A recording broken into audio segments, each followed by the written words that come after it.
அக்கா வெடி வாங்கணும். என்ன வெடிமா வேணும்? சரி நீ ஆட்டோ பம் வாங்கிக்கிறியா? ஐயோ ஆட்டும் போமா, அதெல்லாம் ரொம்ப வெடிச்சா சத்தம் ரொம்ப கேட்குக்கா. அதுக்கு வேற தலைவலி வேற அடிக்கடி வரும். அதெல்லாம் வேணாங்க்கா. எது ஆட்டும் பம் வேணாமா? சரி பிஜிலி வாங்கிக்கிறியா?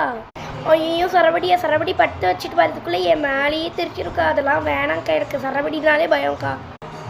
இது சரவெடியும் வேணாமா? சரி நைட்டில் சாஃப்டாக வெடிக்கிற வெடி கொடுக்குறதுமா?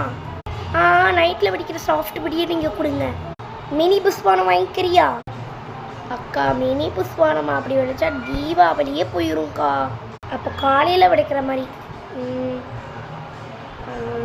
பிஜிலி வெடி வாங்கிக்கிறியா? அது கூட பிரச்சனை இல்லை.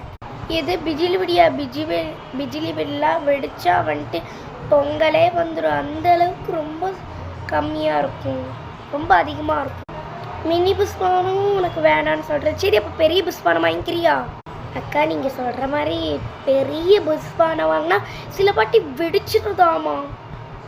உனக்கு புஷ்பானமும் வேணாமா? சரி சங்க சக்கரமாவது வாங்கிக்கிறியா? அது ஒன்றும் பண்ணாது. அக்கா புஷ்பானம் வெடிக்கிற மாதிரி சங்க சக்கரமும் சில வாட்டி வெடிச்சிருது. உனக்கு புஷ்பானம் வேணாம், சங்க சக்கரம் வேணாம், உனக்கெல்லாம் இதெல்லாம் வேணாம், உனக்கெல்லாம் சரி பண்ணாது. பூண்டு வெடியை போட்டு டப்புன்னு உடச்சி விளாடு. ஒரு நிமிஷம், பூண்டு வெடியெல்லாம் உனக்கு வேணாம். பாம்பு வெடியாது, வெடிக்கவும் செய்யாது, பொல்யூஷனையும் க்ரியேட் பண்ணாது, அதாவது வாங்கிக்கிறியா? இது பாம்பு வெடியாது, பொல்யூஷன் க்ரியேட் பண்ணாத சொல்கிறீங்க. புகையாக வரும், பக்கத்து ஸ்ட்ரீட்டுக்கு போகும், பக்கத்து ஸ்ட்ரீட்டுக்கும் எனக்கும் ஆகாதுக்கா. நான் சொன்னல பூண்டு வெடி, அதையே டப்புன்னு உடச்சி விளாடு. வேறு எந்த வெடியும் இல்லை. வேறு வெடி தரணும் வேணாம் சொல்லிக்கிட்டேன்.